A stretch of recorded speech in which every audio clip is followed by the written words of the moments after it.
Arizona Territory, 1876.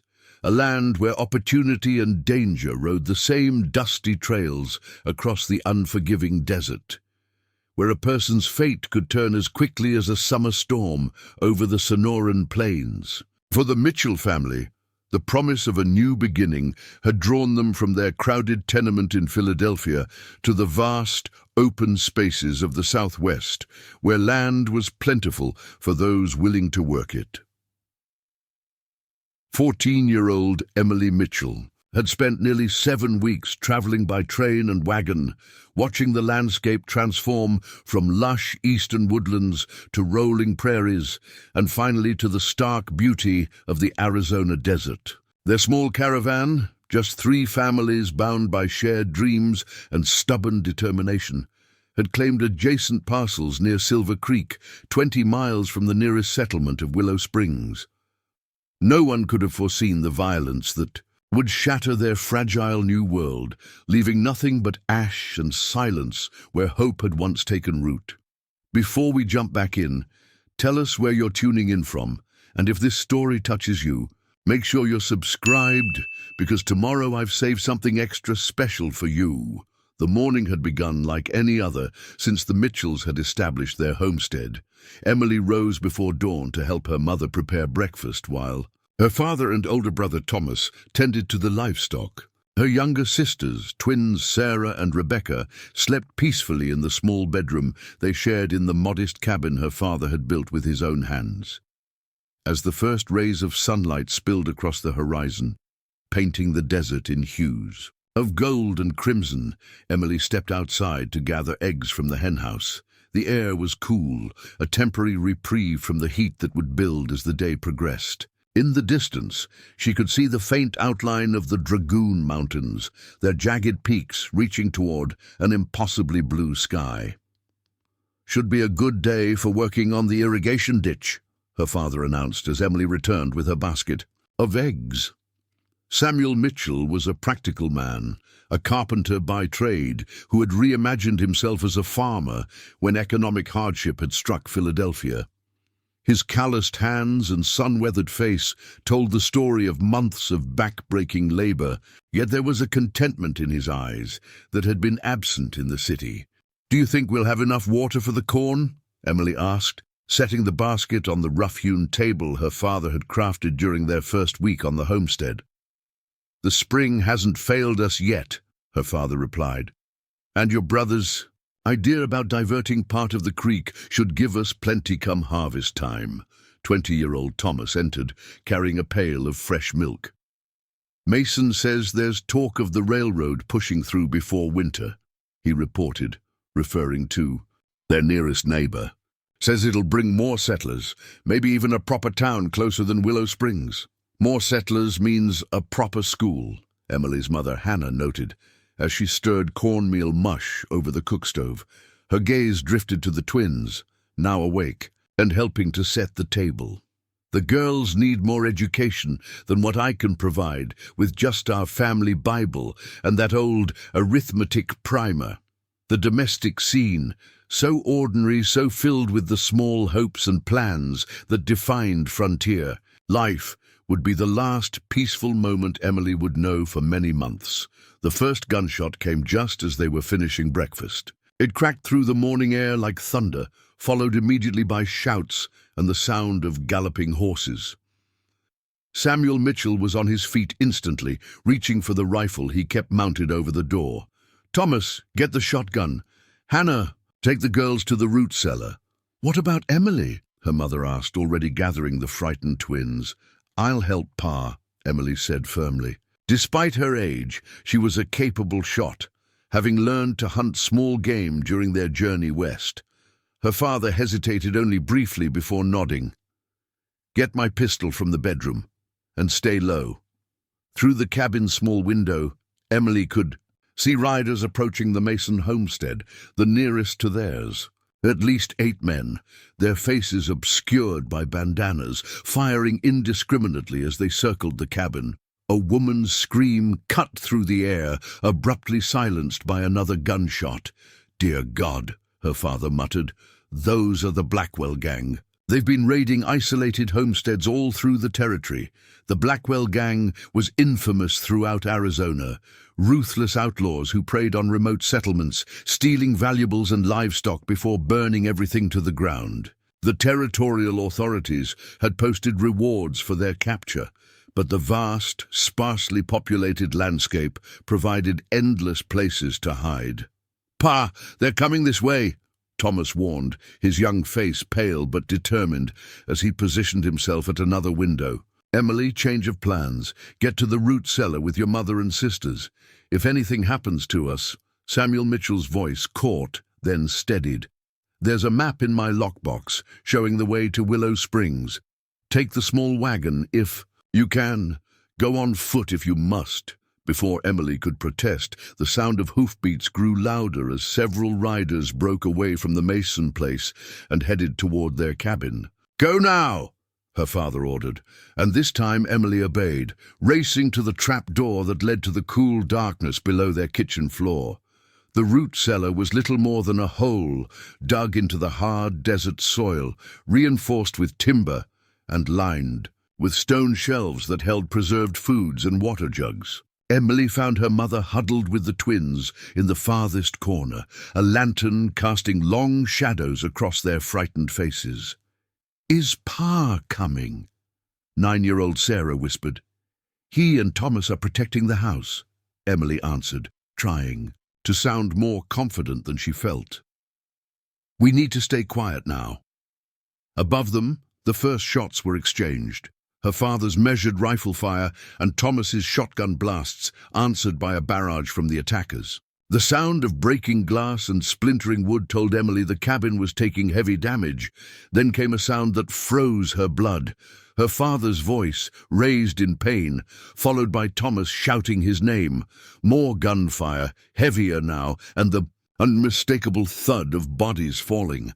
Hannah Mitchell stifled a sob, pressing her face against Rebecca's hair. Emily found herself instinctively reaching for the pistol her father had instructed her to bring, checking that it was loaded as he had taught her.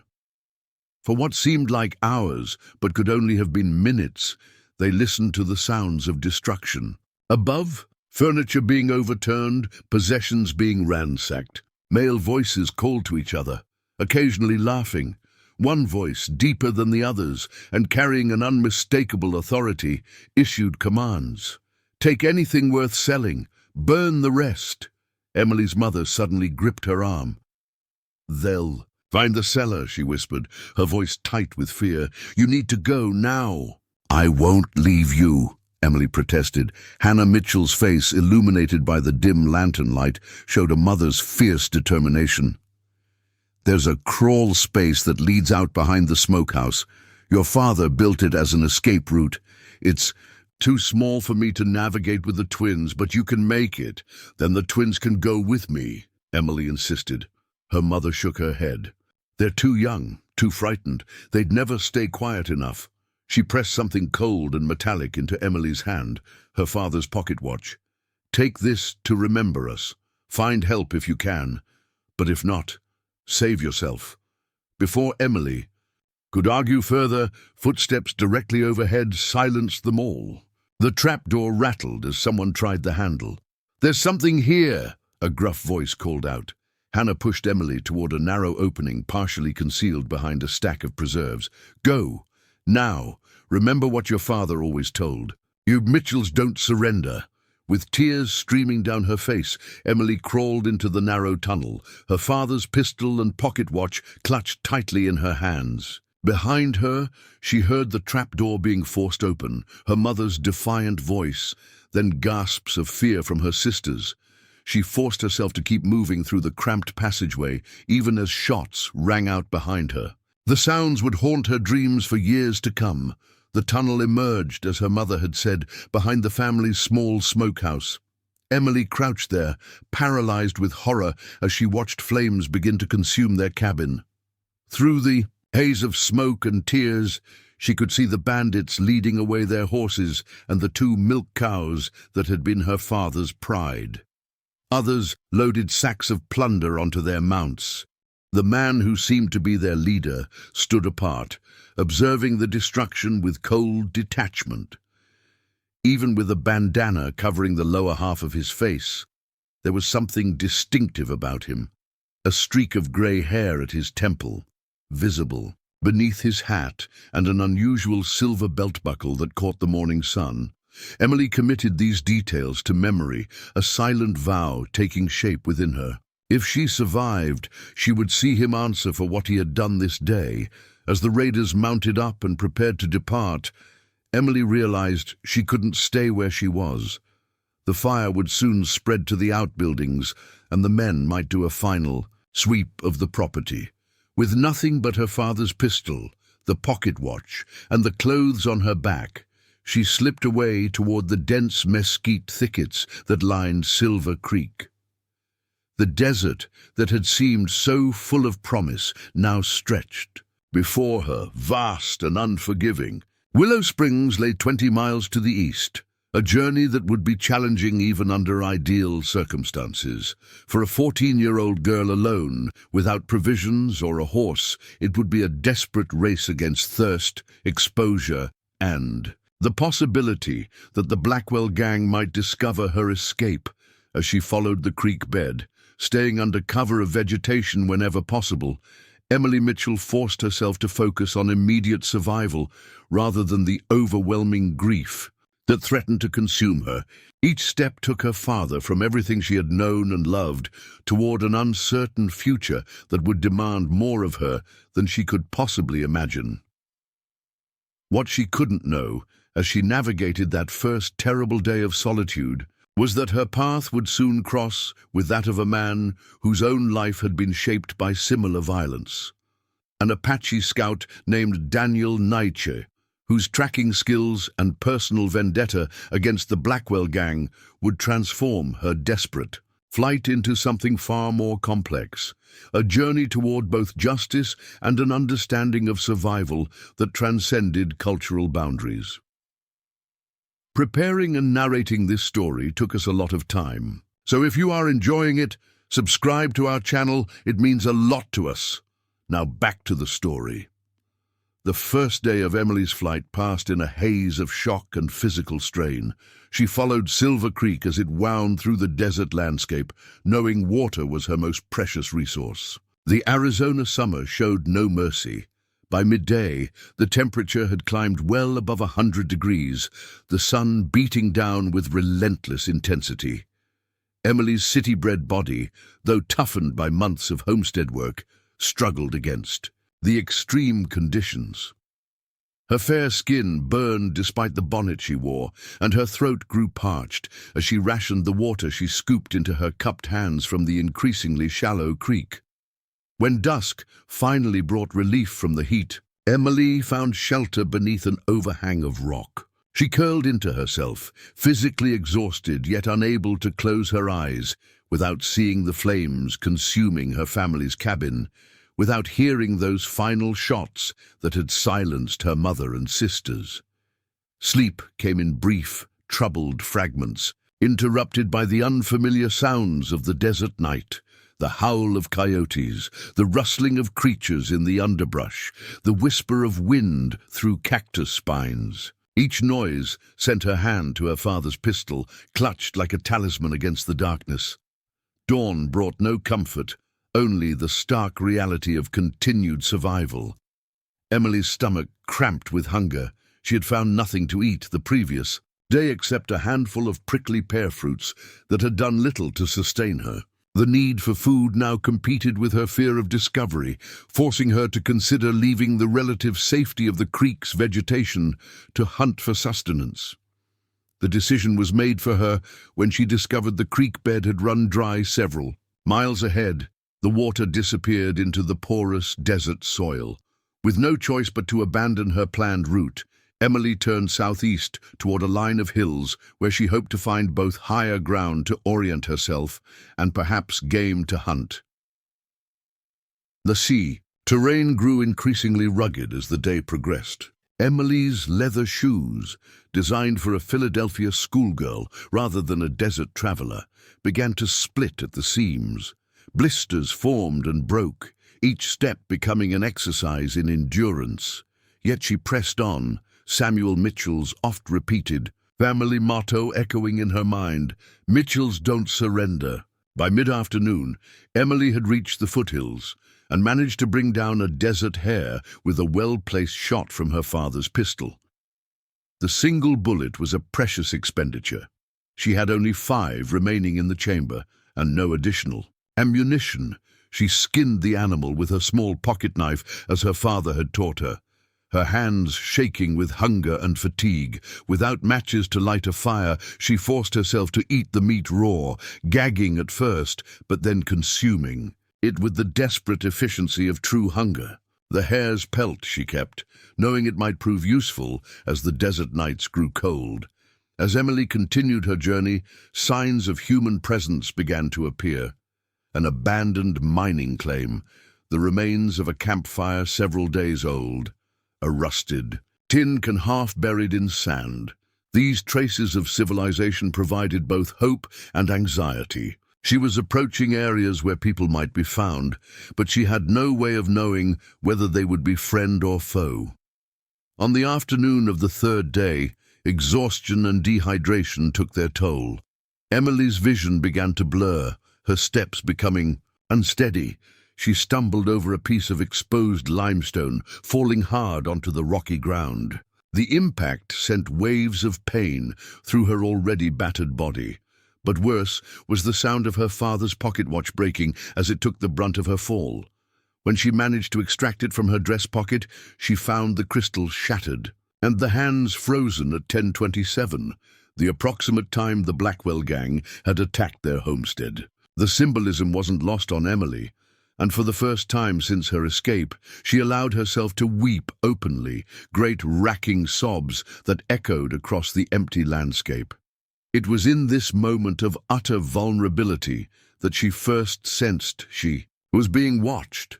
Emily froze, tears still wet on her cheeks, her hand instinctively moving toward the pistol tucked into the waistband of her dress. Slowly, she raised her head, scanning the surrounding terrain with the heightened awareness of prey, sensing a predator. Nothing moved among the scattered rocks and sparse vegetation, yet the feeling persisted, eyes observing her from somewhere in the sun-baked landscape. For long minutes, she remained motionless, straining her senses against the afternoon stillness. Then, from behind a stand of cholla cactus, perhaps 50 yards away, a figure emerged. A man, tall and broad-shouldered, dressed in a curious mixture of Apache and white man's clothing, buckskin leggings, and a calico shirt unbuttoned at the collar, a red bandana tied around his neck. His black hair was cut shorter than traditional Apache style, but still fell to his shoulders, framing a face dominated by high cheekbones and eyes that seemed to absorb light rather than reflect it. He carried a Winchester rifle casually in one hand, but it wasn't pointed at her. Around his waist was a belt with a holstered revolver and a sheathed knife, marking him as well-armed but not immediately threatening. Emily raised her pistol, her hand steadier than she would have expected, given her exhaustion and fear. "Stay where you are," she commanded, her voice rough from disuse and thirst. The man stopped, regarding her with an expression that wasn't quite a smile. "That gun has only 5 bullets left," he observed in perfect, unaccented English. "And you're holding it too tight. Squeeze the trigger wrong. You'll miss even at this distance." The accuracy of his assessment startled Emily. "How long have you been following me?" "Since yesterday morning," he replied with the same unsettling directness. "You passed within 10 feet of where I was resting and never saw me. Made too much noise walking. Scared away game for half a mile around." Emily kept the pistol leveled at his chest, though her arm had begun to tremble with the effort. "Are you with them? The Blackwell gang?" Something dangerous flickered across the man's face, not anger directed at her, but a cold hatred at the mention of the name. "If I was Blackwell's man, you'd already be dead. Or worse." "Then who are you?" "Daniel Nietzsche." He shifted his weight, slightly, his posture becoming less formal. My father was a chief among the Chiricahua. My mother was the daughter of a cavalry officer at Fort Bowie. He nodded toward her pistol. You should lower that before you waste a bullet or hurt yourself. If I wanted to harm you, I'd have done it while you slept last night. The knowledge that he had been close enough to observe her sleeping should have terrified Emily, but instead it produced an odd sense of relief. He had had ample opportunity to attack, yet had not done so. Slowly, she lowered the pistol. "Why are you tracking me?" she asked, still wary. "Wasn't tracking you specifically," Daniel replied. "Was following the men who burned out 3 homesteads, northeast of here. Found your family's place, saw signs that someone had escaped." He studied her with professional assessment. "You've done better than most would. Still, another day without water, and I'd have been burying you instead of talking to you." The blunt statement hit Emily with the force of truth. She was at the limits of her endurance, and they both knew it. "I'm trying to reach Willow Springs," she said, her voice steadier than she felt. "My father had friends there." Daniel Nietzsche shook his head slightly. "Willow Springs is still 15 miles east. You're headed southeast into Apache territory. Army patrols, but also renegade bands who'd see that hair of yours as a trophy." He gestured to her strawberry blonde locks, now matted with dust and sweat. Emily's legs suddenly felt incapable of supporting her weight. She sank to the ground, the full impact of her situation crashing down upon her. Not only had she failed to follow the correct route to safety, but she had been walking directly into new danger. Daniel approached cautiously, stopping a respectful distance away. From a pouch at his belt, he removed a small canteen and offered it to her. "Small sips," he advised. "Too much at once will make you sick." The water was warm, but clean. Emily forced herself to drink slowly, though her body screamed for more. When she had taken several careful sips, she handed the canteen back, studying Daniel more carefully. Despite his formidable appearance, there was something in his expression that suggested understanding rather than threat. "Those men killed my entire family," she said quietly. "My father, mother, brother, and twin sisters, took everything of value and burned our home." Daniel's face remained impassive, but something in his eyes responded to her pain. "The Blackwell gang has been doing the same all through the territory. Army can't catch them. Local law won't try." He paused, seeming to weigh a decision. "I've been hunting them for 3 months." Emily felt a flicker of something beyond grief and fear, a spark of purpose. "Why are you hunting them?" Daniel Nietzsche's expression hardened, revealing a glimpse of the warrior beneath his controlled exterior. "They raided a peaceful Apache camp near the San Pedro River, killed children, elders, took trophies." His hand tightened on his rifle. "My sister's family was among them." The connection between them crystallized in that moment, 2 survivors linked by a common enemy, by comparable loss. Emily understood with sudden clarity that her path forward lay not in running away, but in a direction she had never anticipated. "I want to help you find them," she said, the words surprising her even as she spoke them. Daniel Nietzsche's expression shifted from surprise to skepticism at Emily's declaration. "This isn't a children's game," he said, his voice low and deliberate. "Tracking Blackwell means following men who kill without hesitation or mercy." "I know exactly what they're capable of," Emily replied, her jaw set in determination despite her exhausted state. "I watched them destroy everything I loved." Daniel studied her with the careful assessment of a man accustomed to making life or death judgments. After a long moment, he seemed to reach a decision. "First, you need shelter, food, water. Can't hunt killers if you can barely stand." He gestured toward the western horizon where the terrain rose into more substantial hills. "I have a camp, 3 miles from here. Not comfortable, but it's defendable and has a reliable spring." Emily gathered what little strength remained in her body and pushed herself to her feet. Pride wouldn't allow her to appear weaker than she already had. Lead the way. The journey to Daniel's camp tested Emily's endurance beyond what she thought possible. Each step sent jolts of pain through her blistered feet, and the continued exposure to the elements had left her lightheaded and disoriented. Twice she stumbled, and the second time Daniel silently offered his arm for support. After a brief, internal struggle, she accepted it. The camp proved to be a natural cave set into a hillside, its entrance partially concealed by a growth of mesquite and creosote bush. Inside, the temperature dropped immediately, providing blessed relief from the relentless sun. The space was perhaps 15 feet deep and 10 wide, with a small fire pit positioned near the entrance where smoke could escape without filling the shelter. Rest, Daniel instructed, pointing to a bed of grasses covered with a cavalry blanket that occupied one corner. I'll get water. Too exhausted to protest, Emily sank onto the makeshift bed. The relative coolness and dimness of the cave enveloped her like a balm. Before Daniel had even left the cave, she had fallen into the first deep sleep she'd experienced since the attack. When Emily awoke, the quality of light filtering through the cave entrance suggested early evening. A small fire burned in the pit, over which a battered coffee pot steamed gently. Daniel sat cross-legged nearby, cleaning a revolver with methodical precision. "You slept almost 6 hours," he said, without looking up from his task. "There's coffee, jerky, and some corn cakes in that pouch." Emily's stomach clenched at the mention of food.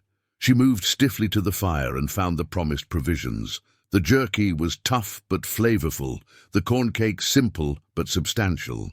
The coffee, though bitter without milk or sugar, provided a warmth and energy she desperately needed. As she ate, Daniel continued his work in silence, reassembling the revolver with practiced hands. Only when she had finished her meal did he speak again. "There's a spring just outside where you can wash," he said, still without meeting her gaze, a courtesy that Emily recognized as respect for her dignity. "Left some soap and clean clothes. Won't fit well, but better than what you're wearing." The opportunity to wash away days of dust, sweat, and dried tears struck Emily as an unexpected luxury. The spring proved to be a small pool fed by a trickle of water emerging from the rocks, not large enough to immerse herself in, but sufficient for a thorough cleaning. The soap was rough-hewn and unscented, clearly handmade, but effective. The clothing Daniel had provided was indeed too large. A man's cotton shirt, a pair of boys' trousers that had been patched multiple times, and a leather belt to keep them from falling off her slender frame. There were also moccasins, surprisingly close to her size, crafted from soft deer hide. When Emily returned to the cave, feeling more human than she had in days, she found Daniel had laid out several items on a square of canvas. A small knife, in a leather sheath, a canteen, a packet of matches wrapped in oilcloth, and a leather pouch containing what appeared to be dried berries and nuts. "Survival kit," he explained, "for when we move on." He finally looked directly at her, his expression unreadable in the firelight. "Still determined to help track Blackwell?" "Yes," Emily replied without hesitation. "But I know I'd be a liability as I am now. I need to learn how to move in this country, how to find water, how to stay alive." She gestured to the items he'd assembled. "Will you teach me?" Something resembling approval flickered across Daniel's features. "Most whites I've met would rather die than learn Apache ways." "Most whites haven't seen their entire family murdered in front of them," Emily countered. "I don't care where knowledge comes from if it helps me find justice." Daniel nodded, slowly. "Fair enough, we start tomorrow." The next week passed in a blur of instruction, practice, and gradual recovery. Daniel proved to be a demanding but remarkably patient teacher. He showed Emily how to walk leaving minimal tracks, how to identify plants that stored water, how to recognize signs of game and predators alike. Each morning began before dawn with weapons training. Emily already knew the basics of shooting from her father, But Daniel taught her to care for the pistol properly, to conserve ammunition, and to supplement the gun with other weapons, particularly the knife, which would never run out of bullets. A knife is only as good as the hand that holds it, he told her, demonstrating grip techniques, but it's silent, doesn't jam, and can be used for more than fighting. In the afternoons, when the desert heat made physical activity dangerous, they would retreat to the coolness of the cave, where Daniel shared knowledge of a different sort, information about the Blackwell gang, gleaned from both official sources, and his own tracking. Blackwell's real name is Frederick Harland, he explained one afternoon, sketching a crude map in the dirt floor of the cave. Was a Union officer during the war, disgraced for selling army supplies to civilians. Disappeared. For years, reappeared in Texas with a new name and a gang of former soldiers and criminals. Emily absorbed every detail, mentally cataloguing the names and descriptions of the gang members, their known haunts, their methods of operation. According to Daniel's intelligence, they had established a pattern of striking, isolated homesteads and small settlements, then retreating to hideouts in the mountains along the Arizona-Mexico border. "Why don't the authorities catch them?" Emily asked. "If their pattern is so clear?" Daniel's expression darkened. "Some officials are paid to look the other way. Others are afraid. Blackwell leaves few witnesses, and those who do survive often disappear before they can testify." He paused, adding meaningfully, "And some don't care much when the victims are Apache or Mexican.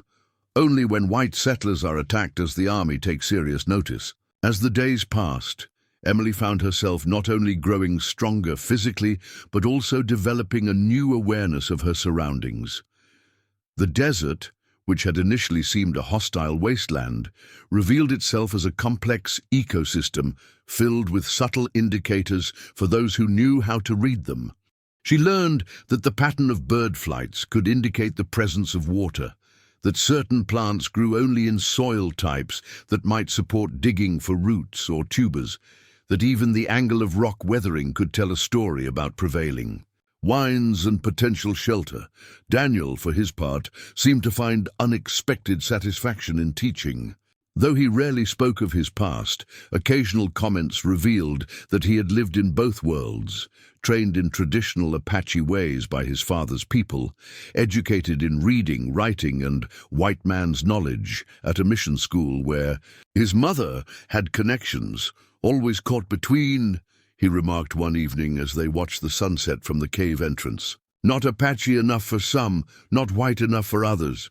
Learn to take what was useful from both, discard the rest. On the 8th day, as Emily successfully tracked a desert tortoise using only the subtle signs Daniel had taught her, he announced that it was time to move on. "You're ready enough," he said, watching as she correctly identified the tortoise's burrow.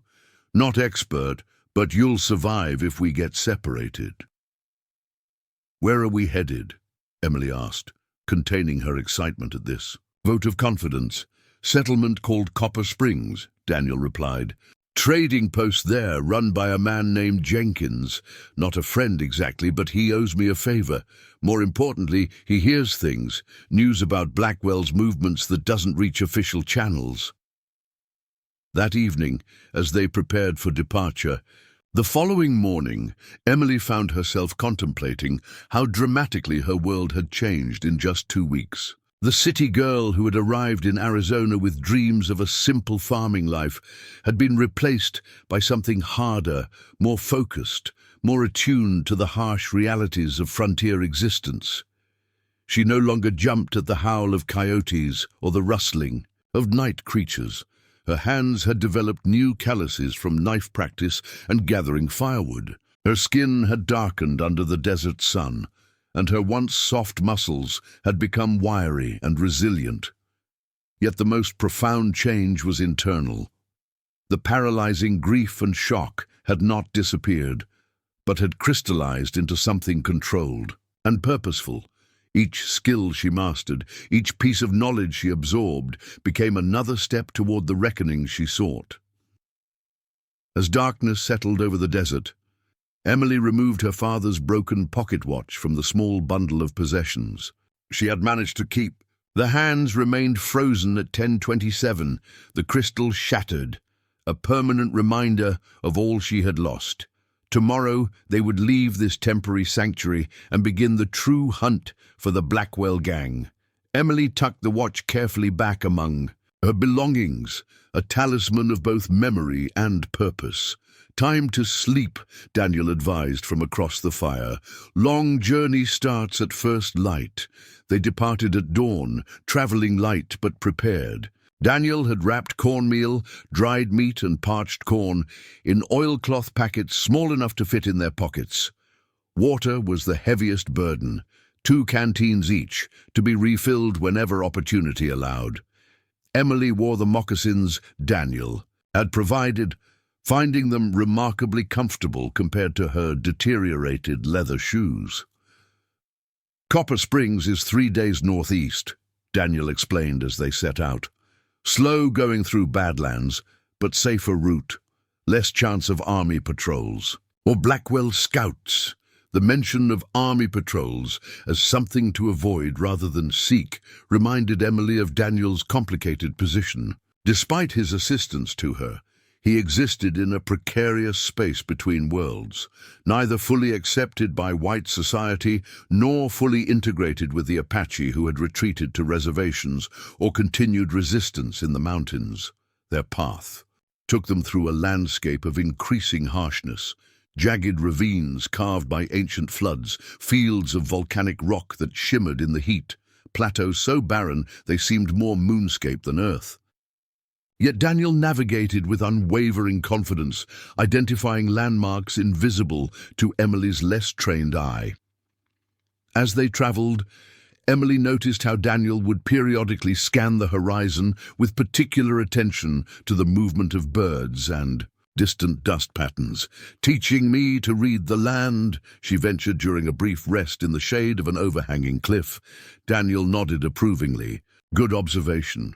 Desert speaks constantly. Wind, animals, plants all carry messages. Survival depends on listening properly." "What are you listening for now?" she asked, taking a careful sip from her canteen. "Signs of pursuit," he admitted. "Blackwell has informants throughout the territory. If word reached them about a survivor from the Mitchell homestead, they might send men to eliminate witnesses." The frank assessment sent a chill through Emily, despite the oppressive heat. "How would they know I survived?" "Traders talk, prospectors. Anyone passing near your homestead might have seen signs of your escape." Daniel resumed his scan of the horizon. "Or they might be tracking me. I've crossed paths with Blackwell's men before. They know I hunt them." This new information altered Emily's understanding of their situation. Not only were they pursuing dangerous men, but they might themselves be prey. She found herself instinctively checking her father's pistol, which Daniel had cleaned and loaded with the last of his .44 ammunition. Toward evening of the first day, they descended into a narrow arroyo where cottonwood trees suggested underground water. As Daniel had anticipated, a small spring bubbled up from between rocks, creating a shallow pool barely 3 feet across before disappearing back into the sandy soil. They made camp there, refilling canteens and washing away the day's accumulated dust. Daniel showed Emily how to gather specific stones that would hold heat from their small, smokeless fire, then wrap them in the thin blanket she carried to provide warmth through the cool desert night. "No fire after dark," he instructed. "Light, and carries too far, attracts attention." As they ate a sparse meal of jerky and parched corn, Daniel unexpectedly broke their companionable silence. "Tell me about your family," he said, his tone gentler than Emily had yet heard from him. "Important to remember them as they lived, not just how they died." The invitation pierced Emily's carefully maintained composure. She had deliberately avoided dwelling on memories, focusing instead on survival and the mechanics of tracking. Now, watching the last daylight fade from the sky, she found herself speaking of her father's carpentry skills, her mother's talent, For making something nourishing from the most minimal ingredients, Thomas's dreams of building a cattle ranch once their homestead was established. The twins' identical laughs that could brighten even the most difficult days. Daniel listened without interruption, his expression revealing nothing but attention. When Emily finally fell silent, he nodded once, as if confirming something to himself. "Good memories make strong medicine," he said. "Apache believes spirits of loved ones stay close when we honor their memory." He tapped his chest. "Carry them. Here, where no one can take them from you." The simple wisdom comforted Emily in a way that the conventional platitudes offered by her Philadelphia pastor never had. She slept more peacefully that night than any since the attack, wrapped in both her blanket and the memories she had allowed herself to revive. The second day brought terrain even more challenging than the first. They navigated a maze of slot, canyons where flash floods had carved narrow passages through sandstone, creating corridors sometimes barely wide enough for a person to pass sideways. The ground was littered with debris carried by previous floods, uprooted trees, boulders, even the occasional animal carcass trapped and mummified by the dry air. "Why this route?" Emily asked as they squeezed through a particularly tight passage. "Seems unnecessarily difficult." "No unnecessary difficulties in survival," Daniel responded. "This route has 3 advantages. Water seeps through sandstone, creating pockets of moisture. Canyon walls provide shade during hottest hours, and most importantly, no one expects travelers here. Hard to track, hard to pursue. By midday, they had emerged from the canyon system onto a plateau overlooking a vast expanse of desert. In the far distance, Emily could make out a thin line of green that suggested a river or creek. Beyond that, barely visible through the heat haze, stood purple mountains. "Apache lands," Daniel said, following her gaze toward the mountains. "My father's people controlled that range for centuries before white settlers came. Now they're confined to reservation at San Carlos or hiding in Mexico." There was no bitterness in his voice, merely a stating of facts. Yet Emily sensed the complex emotions beneath his neutral tone. "Do you ever visit the reservation?" she asked. Daniel's expression hardened slightly. "Once a year. Bring supplies, medicine, see my father's sister who refused to flee to Mexico." He adjusted his rifle strap with unnecessary precision. "Agency officials, watch me closely. Man who walks between worlds is never trusted fully." As they continued across the plateau, Emily considered how similar their positions had become. Both displaced from their original communities, both marked by violence, both existing now in an indeterminate space, defined more by purpose than belonging. They made camp that night beneath an overhanging rock formation that provided natural shelter. As Emily gathered fuel for their small cooking fire, she noticed scratched images on the underside of the overhang, stick figures engaged in what appeared to be a hunting scene, alongside geometric patterns and handprints. "Ancient ones," Daniel explained, seeing her interest, "lived here long before Apache, before Spanish, before anyone. Left messages in rock for those who came after." Emily studied the primitive art with newfound appreciation. "What do they say?" "This was home," Daniel translated, running his fingers lightly over the images. "We hunted here, gathered here, lived well." He pointed to a spiral pattern near the center. "This symbol means water nearby, still accurate after perhaps 1,000 years. The connection to people long vanished, yet still communicating across centuries, struck Emily profoundly. She thought of her own family's humble cabin, now reduced to ashes, and wondered what messages they had left behind that might endure. On the morning of the 3rd day, Daniel's demeanor changed subtly. He checked his weapons more frequently, altered their course several times based on signs Emily couldn't discern, and maintained longer periods of silence. By midday, he finally explained his concern. "We're being followed. he said matter-of-factly as they paused in the shadow of a large boulder. Two men keeping distance, trying to stay downwind. Emily's hand moved instinctively to her pistol. Blackwell's men. Daniel shook his head slightly. Don't think so, moving too cautiously. Blackwell's men would attack directly, with numbers. These two are tracking, not pursuing yet. He studied the back trail with narrowed eyes. Might be bounty hunters. Territory has price on Apache heads, $50 for man, $25 for woman or child. The casual mention of such barbarism shocked Emily despite everything she had already witnessed. That's monstrous, she whispered. That's frontier justice, Daniel corrected without emotion. To some, only good Apache is dead Apache, he considered. Their options, then made a decision. We change plans. Too dangerous to continue to Copper Springs if being tracked. Need to identify followers first. Determine their purpose. How do we do that? Emily asked. Set a trap, Daniel replied, a grim smile briefly crossing his features. Use their expectations against them. The plan Daniel devised was both simple and ingenious. Rather than continuing to flee from their pursuers, they would create a false camp, complete with evidence of their presence, then double back to observe whoever came to investigate. Oldest trick, Daniel explained as they worked, but effective if done correctly. People see what they expect to see. They selected a small box canyon with only one entrance as their staging ground. Within an hour, they had assembled a convincing campsite.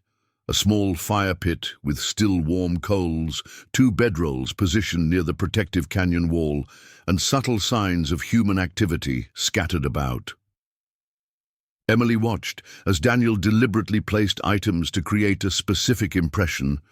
Her oversized shirt hung on a rock as if set out to dry. A coffee tin positioned near the fire, even boot prints leading into the canyon, but none leading out, achieved by Daniel walking backward while brushing away his forward tracks. Now we wait, he said, leading Emily to a concealed position on the ridge above the canyon entrance. They settled into a natural depression in the rock, well hidden by scrub brush, yet offering a clear view of both the false camp and the approach to it.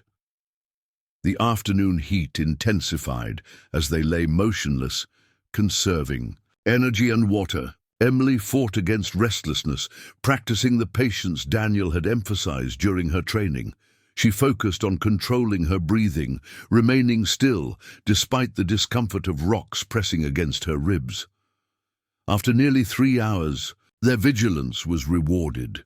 2 figures approached cautiously from the direction they had traveled earlier, men dressed in the practical attire of frontier travelers, but with subtle differences that marked them as something other than typical. Settlers or prospectors. Both carried Sharps rifles with telescopic sights, expensive weapons favored by professional hunters. Their clothing, though dusty from travel, was of higher quality than most frontier wear. Most tellingly, they moved with the disciplined caution of men accustomed to tracking dangerous prey. Not bounty hunters, Daniel whispered, his mouth close. To Emily's ear, Army scouts or perhaps Pinkerton agents. The men approached the canyon with textbook tactical awareness, one covering with his rifle while the other advanced in short bursts of movement. When they reached the entrance, they conferred briefly before one remained outside as a lookout while the other entered to investigate the camp.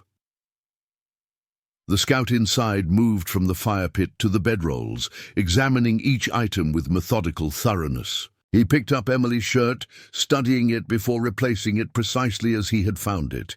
His companion maintained his vigilance, scanning the surrounding terrain with practiced eyes. "They're good," Daniel murmured with professional appreciation. "Experienced trackers." Emily felt a surge of anxiety. "Will they spot us?" Daniel shook his head slightly. "Not if we remain still.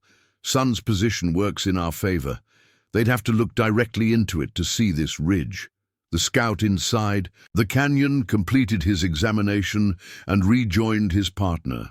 They engaged in an intense discussion, occasionally gesturing toward the camp and then in various directions. After several minutes, they appeared to reach a decision.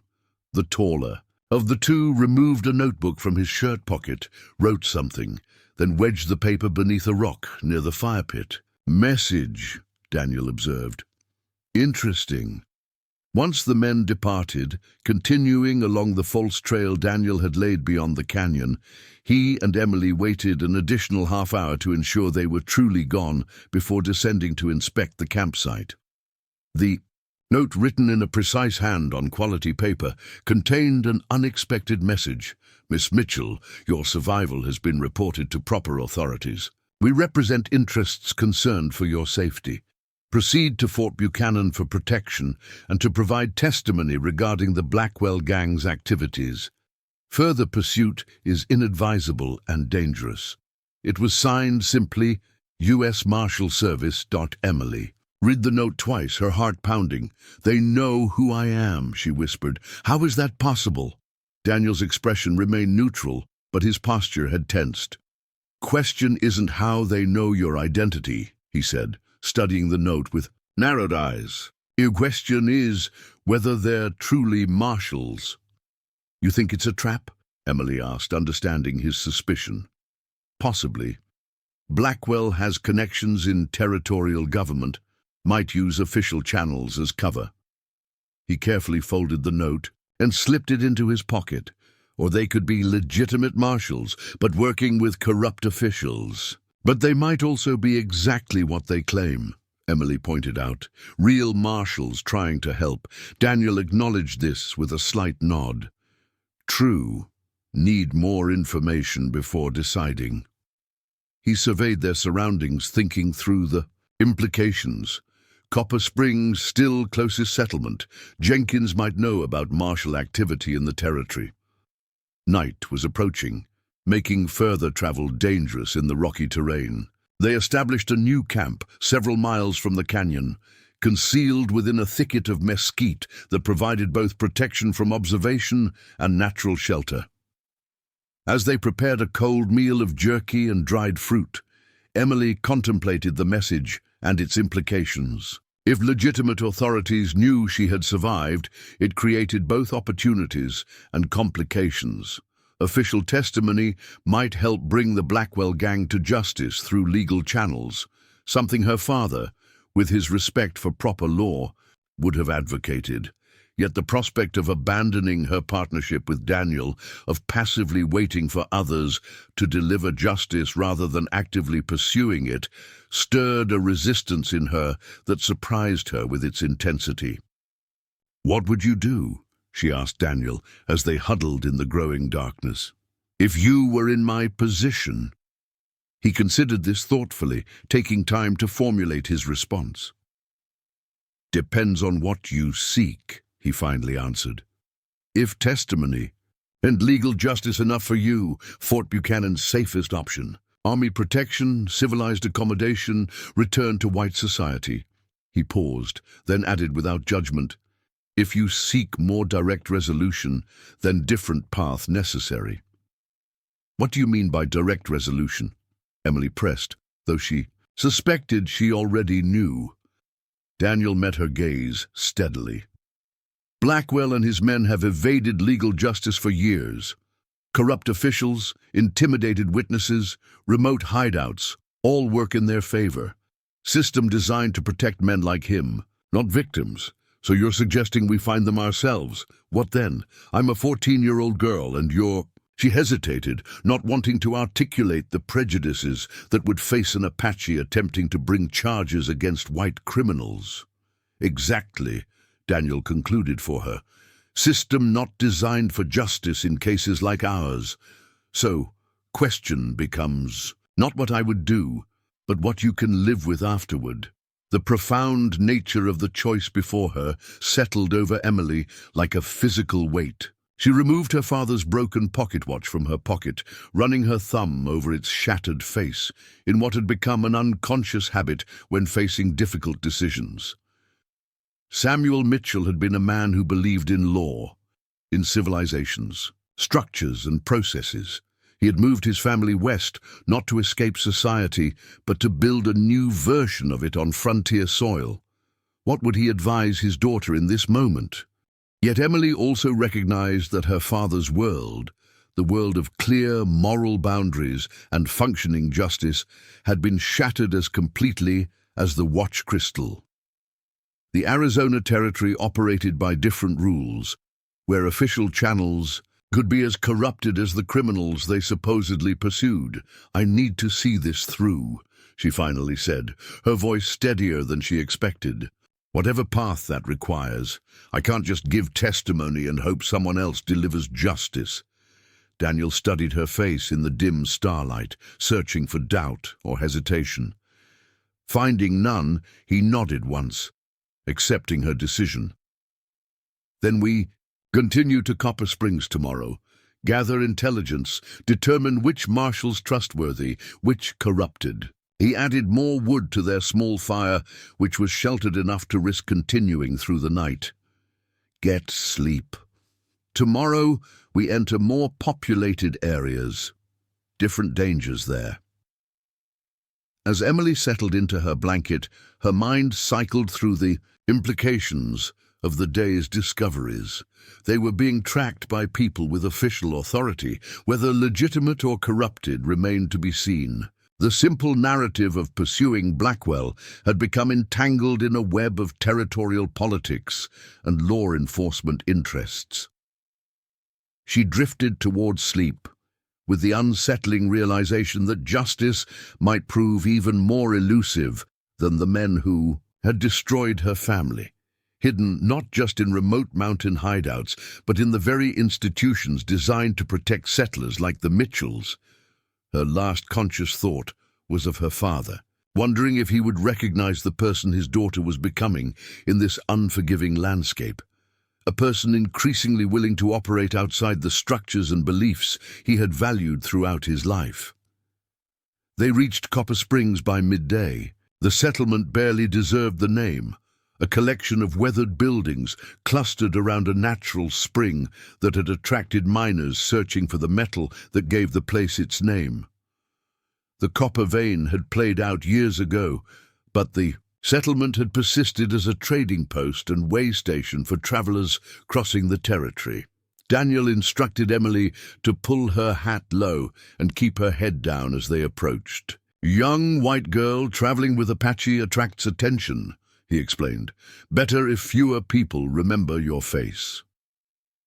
The trading post occupied the largest building, a two-story structure with a covered porch where several men lounged on benches, observing newcomers with the automatic wariness of frontier inhabitants. A hand-painted sign proclaimed, "Jenkins General Merchandise, Fair Trades, No Credit."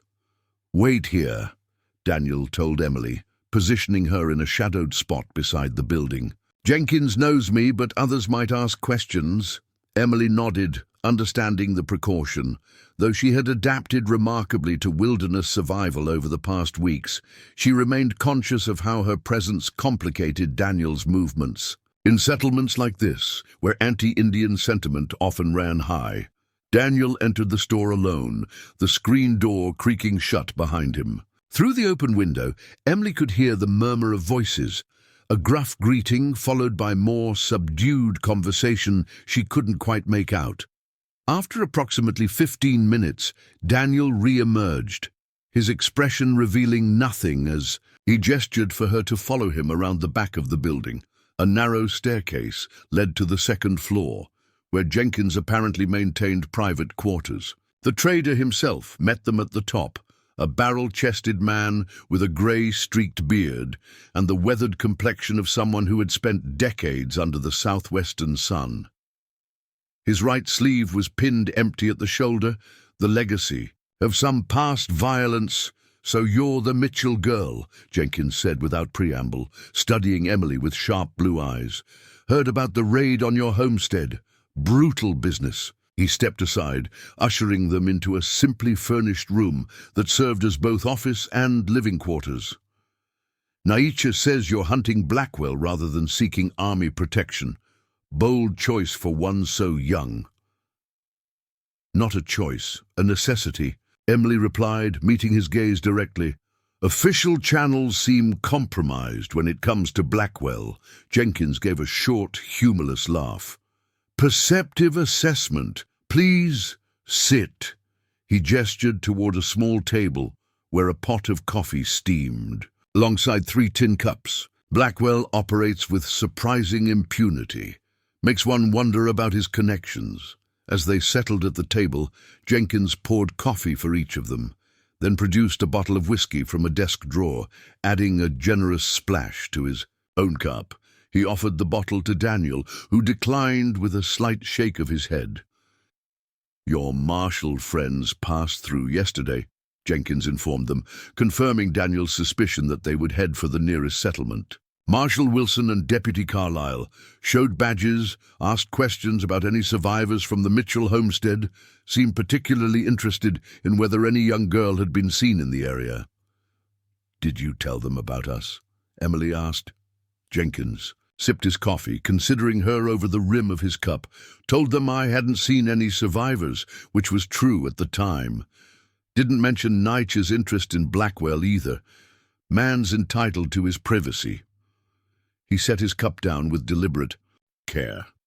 That said, they seemed legitimate. Wilson has a reputation as a straight arrow, been working the Arizona territory for 5 years, not known to be in anyone's pocket. Yet they knew about Miss Mitchell's survival when no official report has been filed, Daniel pointed out. Source of that information matters, Jenkins nodded thoughtfully. Fair point. They mentioned receiving word from a prospector who'd seen signs of a survivor near your burned-out homestead, then later heard rumors of an Apache traveling with a white girl. Didn't specify how they connected those dots to you specifically. Emily exchanged glances with Daniel, the implication clear. Someone had identified her with surprising precision, despite their precautions. Blackwell was in Tucson 3 days ago, Jenkins continued, shifting the conversation, brazenly dining at the Silver Dollar Saloon, acting like a respected businessman rather than a wanted criminal. Left heading south toward the border. Daniel leaned forward slightly. Any word on his current camp? Rumors place him near Diablo Canyon. Jenkins traced a location on a faded map, spread beneath a glass tabletop. Abandoned mining operation. There provides good defensive position, access to water. 15, maybe 20 men with him, according to freight drivers who've spotted activity in the area. Emily studied the map, noting the canyon's position relative to Copper Springs, perhaps 2 days' journey southwest, in rugged country near the Mexican border. The strategic advantages of such a location were obvious, offering multiple escape routes if threatened. What about these marshals, she asked. Where were they headed? Said they were continuing to Fort Buchanan to report and request additional manpower. Jenkins scratched his beard thoughtfully. If they're planning an operation against Blackwell, they didn't share those details with a one-armed shopkeeper. As the men continued discussing possible approaches to Diablo Canyon, Emily found her attention drawn to a stack of newspapers on Jenkins's desk. The topmost was the Arizona Citizen, dated just 1 week earlier. A headline halfway down the front page caught her eye. Territorial Governor appoints Special Commission on Frontier Violence. She rose quietly and moved to the desk, scanning the article. The governor had apparently formed a commission to investigate depredations against peaceful settlers and propose solutions to the ongoing Indian problem. The language made the bias clear. Violence against white settlers warranted investigation, while violence against native peoples wasn't even acknowledged. More interesting was the list of commission members, prominent territorial businessmen, military officers and government officials. Among them, serving as commission secretary, was a name that sent a chill through Emily. Lawrence Thorne. Mr. Jenkins, she interrupted the men's conversation. Who is Lawrence Thorne? Jenkins and Daniel both turned toward her with expressions of surprise. Where did you hear that name? Jenkins asked. He's listed here as Secretary of the Governor's Commission on Frontier Violence, Emily explained, pointing to the newspaper. Jenkins exchanged a significant look with Daniel before responding. Thorn is what you might call a fixer. Handles problems for wealthy interests in the territory, mining companies, railroad investors, land speculators. Has connections throughout territorial government and a reputation for resolving issues by whatever means necessary. He works for Blackwell, Daniel added flatly. Or more accurately, for the same people Blackwell works for. Never directly involved. In raids but coordinates, provides intelligence, arranges for stolen goods to be moved and sold. The pieces suddenly aligned in Emily's mind. He was there, she said, her voice dropping to a whisper. At our homestead, giving orders to the others, grey streak in his hair, silver belt buckle. I saw him. The room fell silent as the implications settled over them. Emily had witnessed not just a simple bandit raid, but an operation directed by someone connected to the highest levels of territorial government. Her testimony wouldn't just implicate Blackwell, it would potentially expose corruption, reaching to the governor's office itself. This changes our calculation, Daniel said quietly. Thorn has resources beyond Blackwell's gang. Access to telegraph, influence with army officers, connections throughout the territory. Jenkins drained his coffee, grimacing at the now cold liquid. Explains the marshal's interest too. If they're honest, they're following a bigger conspiracy than isolated raids.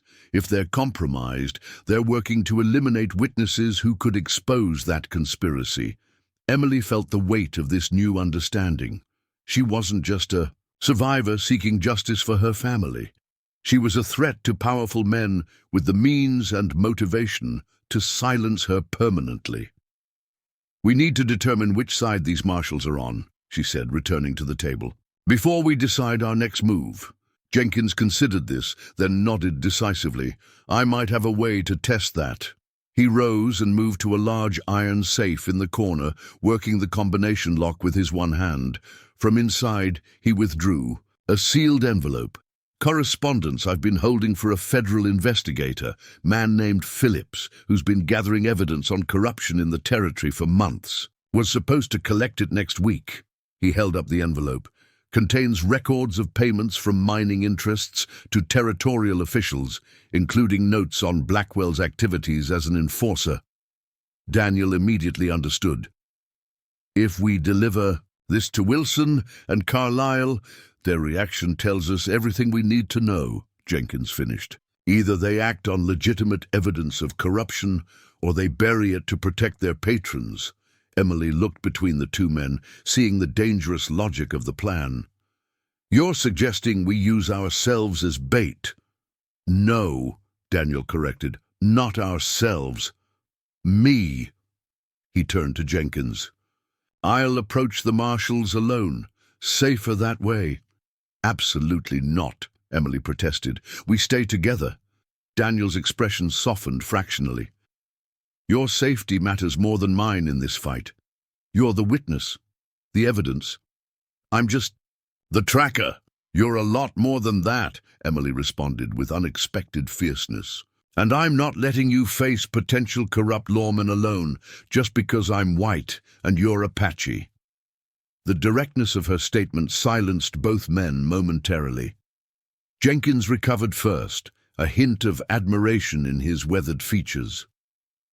Brave stance, Miss Mitchell, but Nietzsche has the right of it. Your testimony is what threatens Thorn and his allies. You need to remain hidden while we determine if these marshals can be trusted. Emily wanted to argue further, but the logic was undeniable. Her safety had larger implications than her personal desires. With reluctance, she nodded her acceptance. One day, Jenkins proposed, Daniel approaches the marshals at Fort Buchanan with the documents. If they're legitimate, they'll act on the evidence. If not, he left the consequence unspoken. If not, Daniel completed grimly, I don't return, and you take Miss Mitchell through Apache Pass to Tucson. I have friends there who can get her safely to California, beyond territorial jurisdiction. The plan settled among them with the weight of lives balanced on uncertain trust. As Jenkins refilled their coffee cups, Emily found herself studying the newspaper again, memorizing the faces in a grainy photograph of the governor's commission. If Daniel was right about the connection between Thorne, Blackwell, and territorial officials, then her family had died not in a random act of frontier violence, but as part of a calculated strategy to eliminate homesteaders whose claims interfered with larger financial interests. The realization transformed her understanding of justice. This wasn't just about punishing the men who had pulled the triggers, but exposing the system that had directed their actions. A far more dangerous endeavor, with far more powerful enemies. Dawn found Emily helping Jenkins organize supplies in the trading post's storeroom, a task designed to keep her occupied and hidden while Daniel prepared for his journey to Fort Buchanan. The windowless room, filled with barrels of flour, sacks of coffee beans, and shelves of canned goods, provided both security and distraction. "Been meaning to inventory this mess for months," Jenkins remarked as they worked. "One-armed man appreciates the assistance." Despite the mundane nature of the task, Emily's mind remained fixed on Daniel's impending mission and the dangers it entailed. She checked the loading of her father's pistol for the third time that morning, a nervous habit that didn't escape Jenkins' notice. "Nietzsche knows what he's doing," the trader assured her, correctly interpreting her anxiety. "Best tracker in the territory, and smarter than most white men I've met. If anyone can assess these marshals without getting caught, it's him." "It's not his abilities I doubt," Emily replied, returning the pistol to her waistband. "It's whether anyone, even Daniel, can safely test corrupted lawmen who might be watching for exactly this kind of approach." Jenkins paused in his counting of ammunition boxes. "Trust cuts both ways, Miss Mitchell. He's taking this risk because he trusts your testimony is worth protecting. Question is, do you trust his judgment enough to let him do what he thinks necessary?" The challenge in the older man's voice gave Emily pause. Throughout her life, decisions had been made for her, by parents, by teachers, by the social conventions that governed a young girl's existence. Even her flight from the homestead had been directed by her mother's final instructions. The past weeks with Daniel had marked her first experience of genuine partnership, of having her observations and suggestions taken seriously despite her age and gender. "I trust him," she acknowledged finally. "I just don't want anyone else dying because of me." Jenkins' weathered face softened. "Way I see it, Blackwell and his backers are responsible for the dying, not you. Sometimes surviving is the hardest job of all, living to tell truths others want buried." Their conversation was interrupted by Daniel's entrance. He had exchanged his distinctive combination of Apache and white clothing for the anonymous attire of a frontier worker: faded canvas trousers, a checked shirt beneath a dusty vest, and a wide-brimmed hat that shadowed his features. Only his moccasins remained, practical footwear that would leave less distinctive tracks than boots. "Jenkins's horse is saddled out back," he informed them. "Should reach the fort by evening if I ride steady." Emily approached him, conscious that this might be their last interaction if the marshals proved to be allied with Thorne and his conspirators. "Be careful," she said, the simple phrase inadequate to express the complexity of her concerns. Daniel acknowledged this with a slight nod, then unexpectedly removed the medicine pouch he wore around his neck. "Hold this until I return," he said, placing the small leather bag in her palm. "Apache believes such medicine protects the spirit. Yours now needs protection more than mine." The gesture's significance wasn't lost on Emily. She had observed how Daniel touched the pouch before making important decisions or facing difficult challenges, a connection to his heritage and personal power. "I'll guard it well," she promised, slipping the thong over her head. "If I'm not back by tomorrow noon, Daniel continued, his tone matter-of-fact rather than fatalistic. Assume the marshals can't be trusted. Jenkins will take you through Apache. Pass as we discussed. Jenkins cleared his throat. Got a message to my contact in Tucson this morning. They'll be expecting you if needed. He handed Daniel the sealed envelope containing the incriminating documents. This should be enough to test their intentions. Real marshals investigating corruption will recognize its value immediately. With nothing left to say, Daniel departed through the trading post's rear door, mounting the saddled horse with fluid grace. Emily watched from the small window as he rode away, his figure gradually diminishing against the vast landscape until he disappeared completely. Nothing to do now but wait, Jenkins observed, returning to his inventory. And stay out of sight. Better if my customers don't know you're here. The day crept forward with excruciating slowness. Emily assisted Jenkins with various tasks, mending burlap sacks, sorting merchandise, even helping to prepare a simple stew for their evening meal. The activities occupied her hands, but did little to calm her mind, which generated increasingly dire scenarios of Daniel's confrontation with the marshals. As evening approached, a commotion outside drew their attention. Jenkins peered cautiously through the front window, then motioned for Emily to remain hidden in the storeroom. "Riders coming in," he explained. "Stay quiet until I determine who they are." Emily retreated to the windowless space, leaving the door slightly ajar to hear Jenkins greet the newcomers. The trader's voice carried clearly, maintaining a casual tone that betrayed none of his concerns. "Evening, gentlemen. Trading posts about to close, but I can help with essentials if you're passing through." A deep voice responded, its cultured tones incongruous in the frontier setting. "Mr. Jenkins, I believe. I'm not here to trade. I'm looking for information about a young lady who might have passed this way. Survivor from a Homestead attack. North of here. Name of Mitchell." Emily's blood ran cold. The voice belonged to Lawrence Thorne, the man who had directed the raid on her family's homestead, now pursuing her personally. How had he tracked her to Copper Springs so quickly? "No survivors come through here," Jenkins replied evenly. "Heard about those raids, though. Terrible business. You with the territorial authorities investigating?" In a manner of speaking, Thorne's voice remained pleasant, almost cordial. "I represent the Governor's Special Commission on Frontier Violence. We're particularly interested in witnesses who might help us identify the perpetrators." "Wish I could help," Jenkins maintained. "Only visitors lately have been freight haulers and a couple of prospectors heading up to the Dragoons." A moment of silence followed, filled with unspoken tension. Then Thorne spoke again, his tone hardening slightly.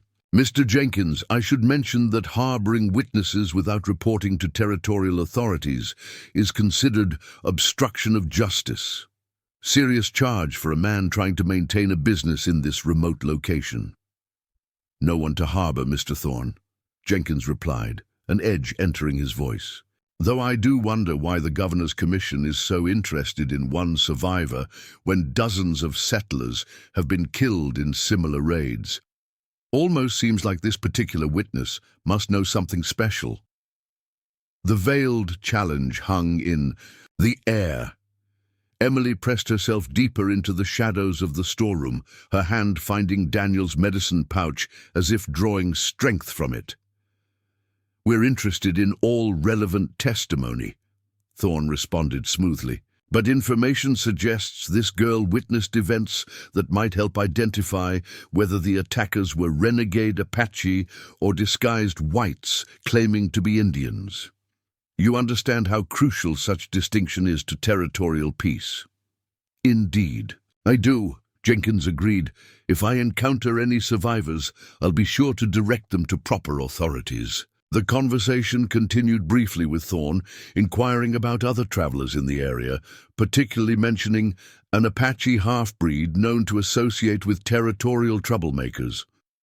Jenkins maintained his ignorance, while Emily silently marveled at the trader's composure under pressure. Eventually the visitors departed, but Jenkins didn't immediately return to the storeroom. Nearly half an hour passed before he appeared at the door, his expression grim. "They're gone for now," he informed Emily. "Headed toward the spring to make camp, but left a man watching the trading post from the hillside across the way. Not very subtle about it either." "Thorn knows I'm alive," Emily whispered, the implications washing over her. "And he knows about Daniel." Jenkins nodded soberly. "Knows or suspects enough to come looking. Question is how he connected you to Copper Springs so specifically." The answer materialized in Emily's mind with chilling clarity. "The marshals. If they're working with Thorn, they could have reported finding our trail." "Possible," Jenkins acknowledged, "though there are other explanations. Thorn has informants throughout the territory. Freighters, prospectors, ranch hands. Someone might have spotted you and Daniel traveling this direction." Regardless of the source, the immediate danger was undeniable. Thorn's presence complicated their already precarious situation, potentially cutting off their planned escape route through Apache Pass if Daniel failed to return. "We need to move you tonight," Jenkins decided. "Can't risk Thorn searching the trading post on some trumped-up authority from the governor's commission." "Where would I go?" Emily asked. "If they're watching the building." Jenkins smiled thinly. "Advantage of living in a played-out mining camp. Tunnels everywhere. Got one that leads from my cellar to an abandoned claim half a mile west. Used it during Apache troubles years back before the peace agreements." As they prepared for Emily's clandestine departure, gathering minimal supplies that could be carried easily, a new worry formed in her mind. "If Daniel returns, and I'm gone—" "Left a sign we arranged years ago," Jenkins assured her. "He'll know to follow the tunnel rather than approaching the trading post directly." The existence of such prearranged signals between Daniel and Jenkins spoke to a deeper history between the men than Emily had realized.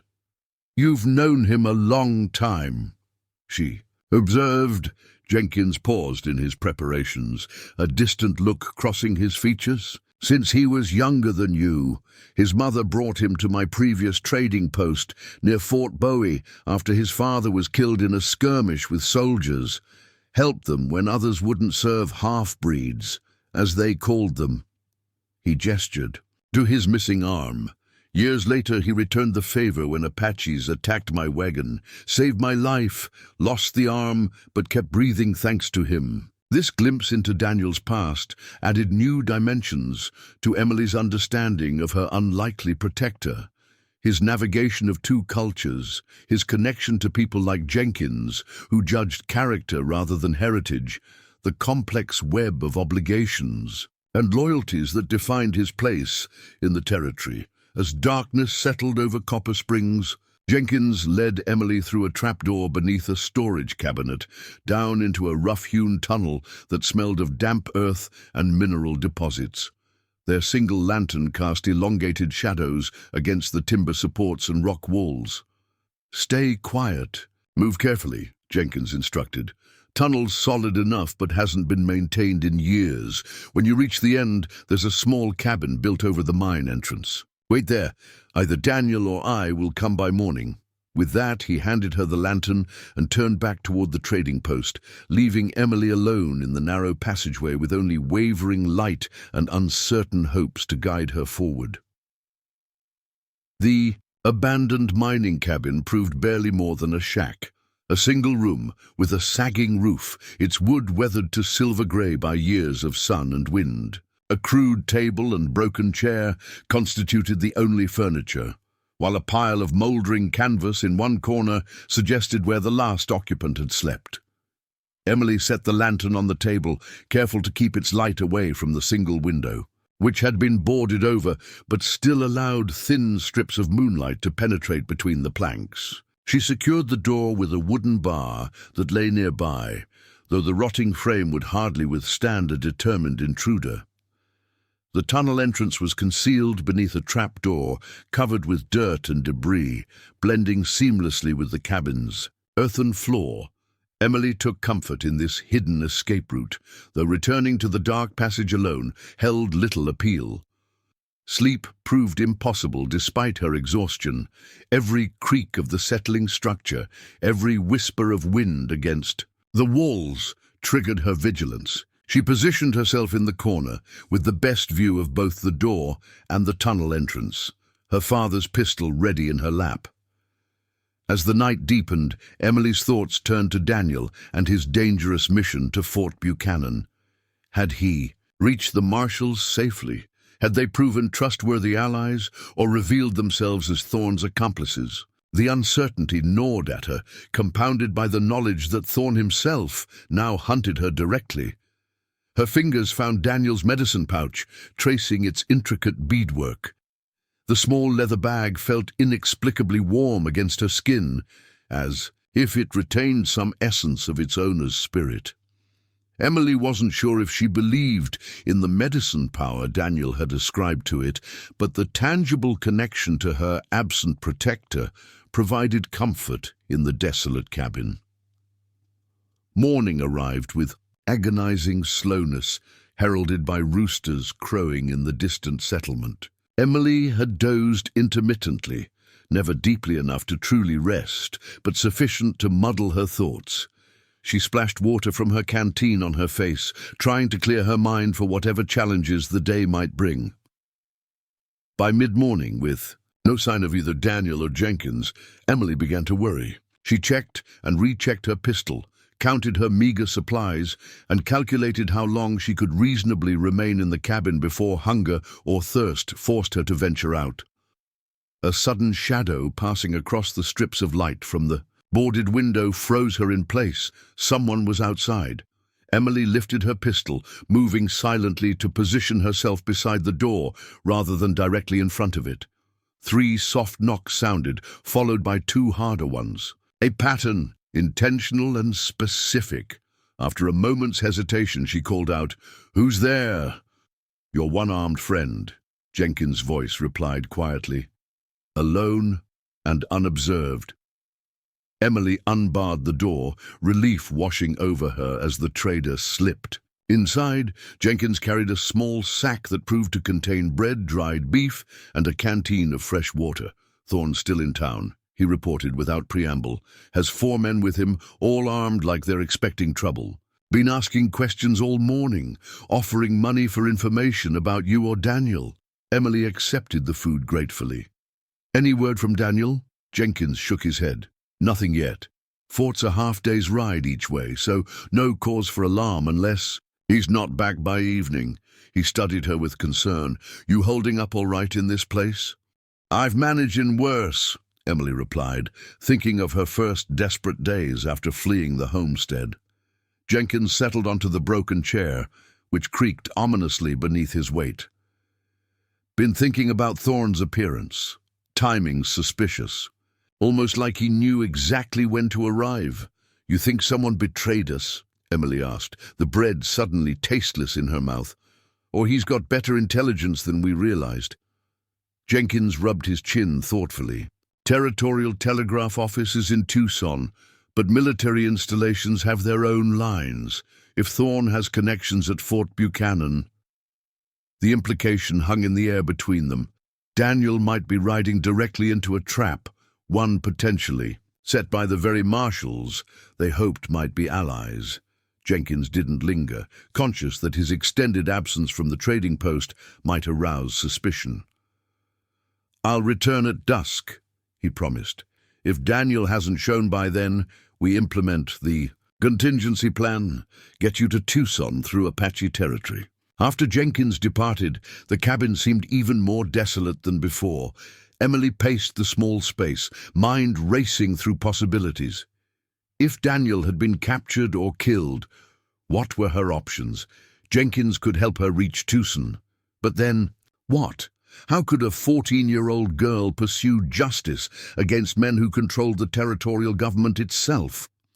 As afternoon waned toward evening, Emily's anxiety intensified. She found herself checking the angle of sunlight through the boards obsessively, marking time's passage with growing dread. Daniel should have returned by now if all had gone according to plan. The sound came without warning, a horse approaching at a walk, its hoofbeats deliberately muffled. Emily extinguished the lantern and pressed herself against the wall beside the window, peering through a crack between boards. A rider dismounted several yards from the cabin, moving with the fluid grace she recognized immediately. Daniel. Relief flooded through her, only to freeze as she noticed how he carried himself, slightly hunched, one arm held protectively against his side. She unbarred the door and pulled it open just enough to whisper, "It's clear."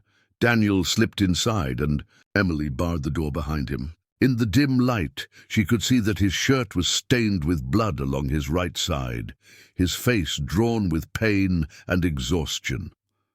"What happened?" she asked, helping him to the chair. "Marshals were compromised," he reported grimly, wincing. As he settled, "Wilson pretended interest in the documents, then tried to arrest me when I mentioned Thorne's name. Barely escaped." Emily retrieved her canteen, helping him drink before examining his wound. "You were shot?" "Grazed," Daniel corrected. "Clean hit through flesh only. Already stopped bleeding." Despite his assurance, the pallor of his skin suggested significant blood loss. As Emily tore strips from her petticoat to fashion fresh bandages, Daniel continued his report. "Wilson is definitely working with Thorne. Mentioned sending telegraph about the Mitchell girl before I escaped. Explains how Thorne found us so quickly." "Jenkins said he's still in town with 4 men, Emily informed him as she bound his wound. Asking questions, offering rewards for information. Daniel absorbed this news with a slight nod. "Changes our plans. Can't risk the Apache pass route if Thorne's watching. Need another way to Tucson." "Jenkins mentioned a contingency plan," Emily offered. "He's returning at dusk." A humorless smile touched Daniel's lips. "Jenkins always has alternatives. Good man in dangerous country." He studied Emily's face, noting the dark circles beneath her eyes. "You should rest while we can. Long journey ahead, regardless of route." Emily shook her head. "Later, tell me exactly what happened at the fort." Daniel described his approach to Fort Buchanan, his initial meeting with the marshals that had seemed promising, and how the conversation had shifted once he provided Jenkins documents implicating territorial officials in corruption. "Wilson asked detailed questions about where I obtained the papers, who else had seen them. Grew especially interested when I mentioned a witness to the Mitchell Homestead attack." Daniel shifted uncomfortably, adjusting the fresh bandage. "When I mentioned Thorne specifically, saw something in his eyes change, reached for his pistol while claiming he needed to secure the evidence. His escape had been narrow, slipping out a back window of the fort's administrative building while the marshals called for soldiers to assist in his capture. The bullet had caught him as he mounted his horse, but adrenaline had carried him beyond pursuit range before the wound began to seriously hamper him. Rode circuitous route back, he explained. Doubled back, used creek beds to hide tracks. Standard precautions, but took longer with the injury." Emily's respect for Daniel deepened as she realized what he had endured to return with this crucial intelligence. His wound, while not life-threatening, would have caused significant pain throughout the lengthy journey, yet his primary concern remained completing the mission and warning her of the danger. As dusk approached, Daniel insisted on checking the surroundings despite his injury. Moving cautiously to the window, he scanned what was visible of the terrain through the gaps in the boards. "Something's wrong," he said suddenly, his body tensing. "Too quiet. No birds, no ground squirrels." Emily joined him at the window, straining to see what had triggered his concern.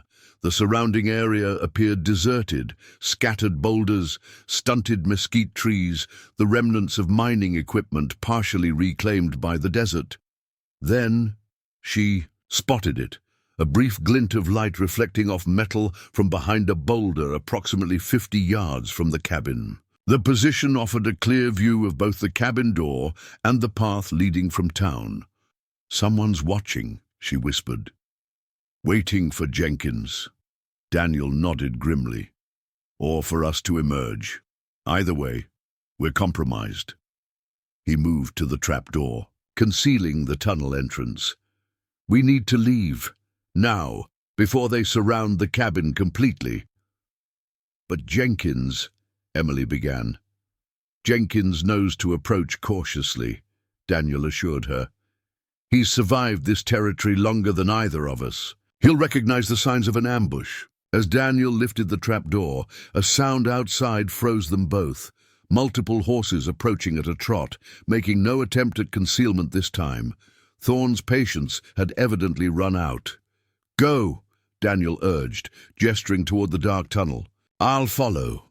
Emily hesitated, torn between immediate obedience and concern for his injured state. "Your wound will be irrelevant if Thorne's men find us," he interrupted firmly. "Go, now." The tunnel's darkness swallowed them completely once Daniel pulled the trapdoor shut behind them.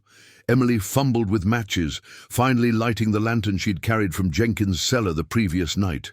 Its weak glow barely penetrated the oppressive blackness, revealing rough-hewn walls supported by timber beams that groaned under the weight of earth above. "Move quickly but carefully," Daniel whispered, his breath warm against her ear. "Sound carries in these passages." Above them, muffled thumps and splintering wood signaled Thorne's men breaking into the abandoned cabin. Emily fought the urge to run, maintaining the measured pace Daniel had set, despite the panic clawing at her throat. The passage narrowed as they progressed, forcing them to crouch beneath sagging support beams. In places, the tunnel floor had buckled upward from shifting earth, creating obstacles they navigated with painstaking care. Any noise, a dislodged stone, a scrape of boot against rock, might carry to pursuers who would surely discover the tunnel entrance. Daniel moved with remarkable fortitude despite his wound, though Emily noted his increasingly labored breathing. When they reached a junction, where the main tunnel split into 3 branches, he paused, studying the options with critical assessment. "Left passage returns to settlement," he murmured. "Right likely leads to another mining claim. Straight ahead. Follows the original copper vein, deeper into the hillside." "Which way?"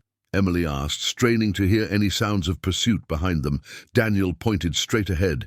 "Main vein, longest route, but most likely to have additional exits where miners dug air shafts." They proceeded into the central passage, which gradually declined deeper underground. The air grew noticeably cooler and damper, with mineral-laden droplets seeping through the ceiling to splash against the earthen floor. Twice they encountered cave-ins that required careful navigation around fallen debris. After what seemed an eternity, but might have been only 30 minutes, a distant shout echoed through the tunnel. Thorne's men had discovered the trapdoor and entered the passage. Emily's heart hammered against her ribs as Daniel extinguished their lantern. "Keep one hand on the wall," he instructed, his voice barely audible. "Move as silently as possible." They continued in absolute darkness, the sounds of pursuit growing, neither louder nor fainter, their hunters maintaining pace but not gaining ground. Emily focused on each step, each breath, pushing away the suffocating fear that threatened to overwhelm her rational mind. Her outstretched hand suddenly met empty air rather than the tunnel wall. She froze, momentarily disoriented until Daniel guided her forward into what felt like a larger chamber. "Mining chamber," he whispered. "Feel upward. Might be an air shaft." Emily stretched her arms overhead, fingers exploring the darkness until they detected a subtle air current from above. "Here," she breathed. "Air moving." Daniel struck a match, its brief flare revealing they stood in an excavated chamber, perhaps 15 feet across. Above them, a narrow vertical shaft rose toward the surface, crude handholds carved into its sides at irregular intervals. "Escape route," Daniel confirmed, already moving toward it. "You first. I'll follow." Emily hesitated, eyeing his injured side. "Your wound is less important than your safety," he interrupted firmly. "Climb now." Recognizing the futility of argument, Emily grasped the first handhold and began her ascent. The shaft was barely wide enough for her slender frame. Daniel, with his broader shoulders, would find it significantly more challenging. The handholds, carved decades earlier by miners of varying skill, proved treacherously uneven, some offering secure purchase, others crumbling beneath her weight. 20 feet up, with her arms burning from exertion, Emily's head struck something. A solid, careful exploration with one hand revealed a wooden cover blocking the shaft. She pushed experimentally, meeting firm resistance. "Sealed," she called down softly. "Must be secured from above," Daniel replied from below. "Brace yourself and push hard." Emily wedged her body against the shaft walls, positioning her shoulders beneath the wooden barrier. With every ounce of strength she could muster, she drove. Upward. The cover shifted slightly, sending a shower of dirt onto her upturned face. She pushed again, harder, feeling splinters dig into her palms as the weathered wood finally gave way. Sunlight, blindingly bright after the tunnel's darkness, poured through the opening. Emily scrambled through, emerging amid scrub brush on a hillside perhaps half a mile from the abandoned cabin. She turned immediately to help Daniel, who was making slower progress up the shaft, his movements hampered by his injury. When he finally emerged, his face was ashen beneath its natural copper tone, fresh blood staining his bandaged side. Emily supported him as they moved away from the shaft opening, seeking cover behind a large boulder that offered concealment from both the cabin and the settlement. "We need to keep moving," Daniel insisted between labored breaths. "Thorne's men will eventually find this exit." "You need rest," Emily countered, concern overriding deference to his judgment for the first time in their partnership. "Just a few minutes to catch your breath." Daniel's acquiescence spoke volumes about his condition. He slumped against the boulder, eyes closed momentarily as he gathered his depleted strength. "Jenkins was supposed to meet us at dusk," he noted, squinting at the sun's position. "Still several hours away." Emily surveyed their surroundings, identifying potential escape routes and hiding places with the tactical awareness Daniel had cultivated. In her, "There's a dry wash leading away from the settlement," she observed. "Provides cover all the way to those hills to the west." "Good assessment," Daniel approved. "Hills connect to the Dragoon Mountains eventually. Apache territory. Safer for us than anywhere under territorial authority now." The realization struck Emily with unexpected force. They were now fugitives, not just from Blackwell's gang, but from the law itself. Her testimony against Thorne and his associates threatened the entire power structure of the Arizona Territory. There would be no justice through official channels, no triumphant day in court exposing the conspiracy behind her family's murder. "What happens now?" she asked, the question encompassing far more than their immediate tactical situation. Daniel studied her face, recognizing the deeper meaning behind her words. "Now we find a different kind of justice," he answered. "Apache justice. Not courts and jails, but balance restored to what was broken." "Blackwell and Thorne might never face a judge," Emily observed, the reality settling into her consciousness like a physical weight. "No," Daniel agreed, "but they will face consequences. Different. Path, same destination." He shifted position, wincing slightly.